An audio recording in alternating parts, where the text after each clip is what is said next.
చంద్రబాబు నాయుడు గారు, పవన్ కళ్యాణ్ గారు పొత్తు మీద మీ ఒపీనియన్ అంటే ఏమని చెప్తారు? ఆయనకెందుకు అవన్నీ మాట్లాడకుండా ఉంటే బెటర్. ఆ. ఏది కరెక్టో లేదో. బట్ ఒకటి నేను అంటే మా ఆర్టిస్టులు మేము సపోర్ట్ చేసుకుంటాం, మా ఆర్టిస్టులు అవన్నీ పక్కన పెట్టేసాను. ఇవాళ ఇంత గ్రేట్గా మా హీరో అనుకుంటారు అభిమానులు. ఆ అభిమానుల రెస్పాన్సిబిలిటీ కూడా ఉంది పవన్ కళ్యాణ్ గెలవాలంటే. You have to stand strong. ఒక జస్ట్ పొలిటికల్ స్టైల్లో వెళ్తే కుదరదు, దానికంటే మించి ఒక స్టైల్లో వెళ్ళాలి. అది ఎలాగ ఉంటుందో ఏమిటో నాకు అర్థం కాదు, అది వాళ్ళకే అర్థం కావాలి. సో ఒకటి తర్వాత ఏంటంటే బేస్డ్ మన దేశం వచ్చి ఇప్పుడు సౌత్లో ఉన్నవాళ్ళు ఎందుకులే చాలా నేను మాట్లాడకూడదు కానీ వదిలే అవన్నీ నిజాలు వచ్చేస్తాయి. వాట్ ఐఎమ్ సేయింగ్ ఇస్ వచ్చి దేశం అన్నది చాలా మన country is we are first Indians. కులం అన్నది మతం అన్నది ఓకే పర్సనల్ చాయిస్, మనం పుట్టింది ఒక కులంలో కాబట్టి బట్ టూ మచ్ దాంట్లోకి వెళ్ళిపోకండి. That's what I'm saying. మీరుగా ఉండండి అంతే. దాంట్లోంచి బయటపడాలి ముందు.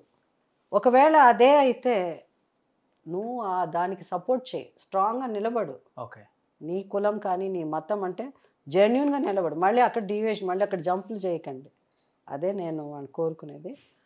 పవన్ కళ్యాణ్ అనే వ్యక్తి ఆయన యాక్ట్ చేస్తానంటే ఆయనకు చాలా సినిమాలు ఉన్నాయి. ఐ మీన్ ఎన్నో వందల సినిమాలు ఆయనకి వస్తుంది యాజ్ అన్ యాక్టర్. అండ్ ఈ కెన్ ఎర్న్ హైయెస్ట్ రెమ్యునరేషన్ ఆయనకే కదా. అండ్ ఆయనకి ఒక స్టైల్ క్రియేట్ చేసుకున్నాడు ఆయన టు కమ్ అవుట్ ఆఫ్ ఒక చిరంజీవి గారు మెగాస్టార్ ఫ్యామిలీలో పుట్టిన ఆ చిరంజీవి గారు బ్రదర్గా అది. బట్ ఆయనకైనా ఒక ఇది క్రియేట్ చేసుకోవడం అన్నది ఎవరికైనా కష్టం, వెదర్ ఇట్స్ అల్లు అర్జున్, చరణ్ కానీ ఎవరైనా. బట్ అలాంటిది ఒక పవన్ కళ్యాణ్ మరి పవర్ స్టార్, ఏ స్టార్ అయినా కానీ పవన్ కళ్యాణ్ ఇస్ పవన్ కళ్యాణ్. సో నేను పర్సనల్గా ఫీల్ అవ్వడం ఏంటంటే అఫ్కోర్స్ పొలిటికల్లో పొత్తు ఇవన్నీ అలయన్స్ ఇవన్నీ ఉంటాయి, చాలా ఉంటాయి అది. బట్ పవన్ కళ్యాణ్గా గెలిపించుకోవాల్సిన బాధ్యత ప్రతి ఒక్కరికి ఉంది. అది నువ్వు కులం కానీ మతం కానీ నీ అభిమానులు కానీ ఎవరైనా కానీ. అండ్ ఆయన ఏదో పాలిటిక్స్లో ఏదో ఊరికే రాలేదు. తనకి ఇప్పుడు మేమంతా ఉన్నాం, మేమంతా ఓపెన్గా మాట్లాడలేదు. ఎందుకంటే వద్దులే, ఎందుకులే, మనకి ఒక మహిళగా మనకి ఒక మెంటార్. ఇప్పుడు రాజశేఖర రెడ్డి గారు ఉండుంటే నేను ఎక్కడ ఉండేదానో నాకే తెలియదు, మినిస్ట్రీ ఉండేవాళ్ళు. I would have been something. That's different. Is not there. So అయిపోయింది, ఆ స్టోరీ అయిపోయింది, దాని పక్కన పెట్టేద్దాం. బట్ ఇప్పుడు పొలిటికల్గా వచ్చినప్పుడు ఆయనకి సపోర్ట్గా ఉండి, అది జనరల్గా డైలాగులు మాట్లాడినప్పుడు థియేటర్లో కూర్చొని క్లాప్స్ కొట్టడం కాదు.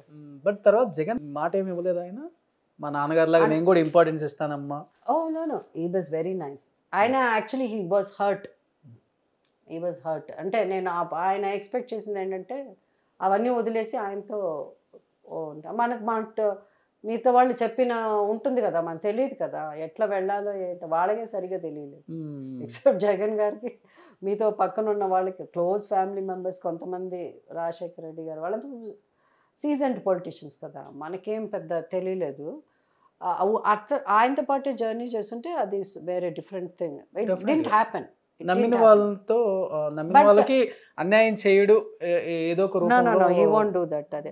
బట్ మెయిన్ థింగ్ ఏంటంటే ఆయన కూడా చెప్పారు ముందు ఆయనతో పాటు ఉన్న వాళ్ళందరికీ ఫస్ట్ వాళ్ళకి అదే ఇంపార్టెన్స్ ఇవ్వాలి వాళ్ళకని, తర్వాత నెక్స్ట్ వచ్చే వాళ్ళకి. But didn't happen. అది జరగకపోతే అది జరుగుతుంది, మీరు ఓకే స్టాండ్ బై, మీరు ఉండండి, something will happen.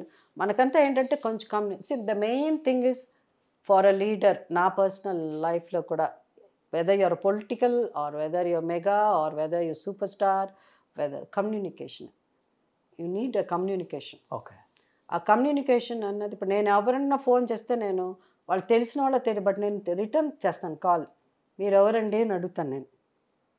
So just ఆ కమ్యూనికేషన్ లేకపోతే ప్రాబ్లం.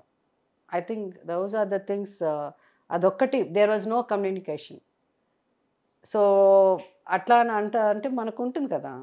బట్ ఇప్పుడు కొత్తగా ఇంకొక పొలిటికల్ పార్టీ, అంటే కొత్తగా పొలిటికల్ పార్టీ అంటే ఇక్కడ, బట్ అక్కడ కాంగ్రెస్లో చేరిన షర్మిల గారు, ఆమె ఫైట్ చూసినప్పుడు ఏమనిపించింది? యాజ్ ఏ ఉమెన్గా చెప్పండి అంతే.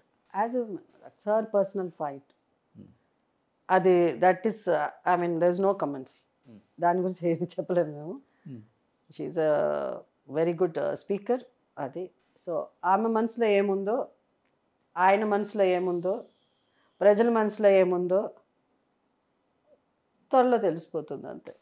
మేము ఎక్స్పెక్ట్ చేయొచ్చా స్టార్ క్యాంపెయినర్గా ఏమన్నా ఏపీలో మిమ్మల్ని? నన్ను నేను ఏ పార్టీలో ఉన్నానని నన్ను స్టార్ క్యాంపెయినర్ ఏ భాష ఇప్పుడు పార్టీకి సంబంధించి కాదు, ఇక్కడ బీజేపీలో ఉన్నాను కదా. ఏదే ఏమన్నా all party star campaigner. Acting అన్ని సినిమాల్లో యాక్ట్ చేశాను.